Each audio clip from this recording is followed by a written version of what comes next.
Shalom. Selamat pagi Bapak Ibu Saudara yang terkasih dalam Tuhan Yesus. Senang berjumpa kembali dalam inspirasi pagi hari ini. Pagi ini saya mengangkat judul Tuhanlah Penolongku. Ayatnya diambil dari Mazmur 63 ayat yang ke-7. Saya bacakan untuk Bapak Ibu Saudara. Sungguh Engkau telah menjadi pertolonganku, dan dalam naungan sayap-Mu aku bersorak-sorai. Dalam kehidupan saya sepanjang 37 tahun di dalam dunia ini, begitu banyak kebaikan-kebaikan Tuhan, pertolongan-pertolongan Tuhan yang saya rasakan. Yang utama pasti mengenai keselamatan, mengenai pengorbanan Yesus dalam hidup saya. Saya yang tadinya bukan orang yang mengenal Tuhan menjadi anak-anak Tuhan, menjadi orang yang diperkenalkan kepada Tuhan, menjadi anak Tuhan di tengah-tengah dunia ini. Dan itu adalah karunia terbesar buat saya. Tapi pagi hari ini saya mau ceritakan pengalaman hidup saya yang lebih spesifik mengenai pertolongan Tuhan bagi saya. Beberapa kali saya mengalami kecelakaan. Ada kecelakaan motor, ada kecelakaan mobil, dan beberapa kecelakaannya cukup fatal dan bisa merenggut kehidupan saya. Dan salah satunya yang saya mau ceritakan adalah ketika saya kecelakaan mobil di jalan tol.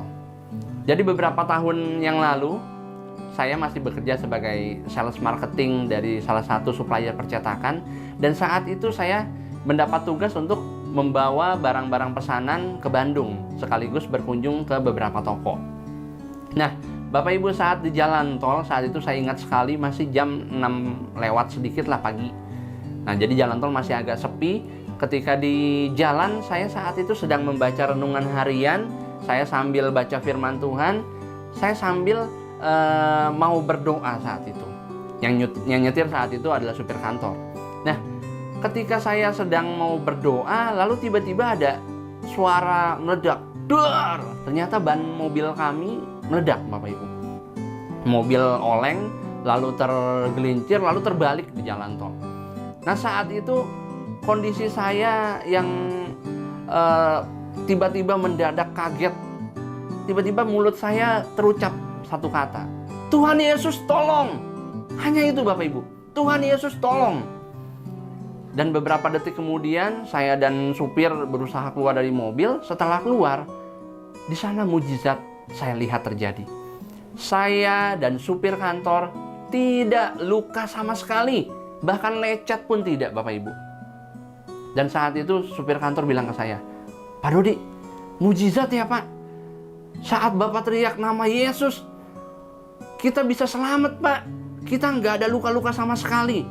Nah, Bapak Ibu, saat itu saya merasa, wah, puji Tuhan sekali. Ternyata dengan saya berteriak nama Yesus dan kami selamat, nama Yesus dimuliakan Bapak Ibu. Nah, saat itu saya percaya bahwa kejadian yang tidak mengenakan tersebut membuat nama Yesus tertanam di dalam hati supir tersebut. Dan nama Yesus dimuliakan. Nah, saya jadi teringat Bapak Ibu dengan salah satu tokoh di Alkitab, yaitu Paulus, yang dulunya adalah Saulus, tapi setelah bertobat dia menjadi Paulus. Dia dengan gigih memberitakan Injil kepada bangsa-bangsa lain. Bahkan beberapa kali dinyatakan dalam Alkitab, dia beberapa kali mengalami karam kapal. Dia pernah juga digigit ular di Pulau Malta.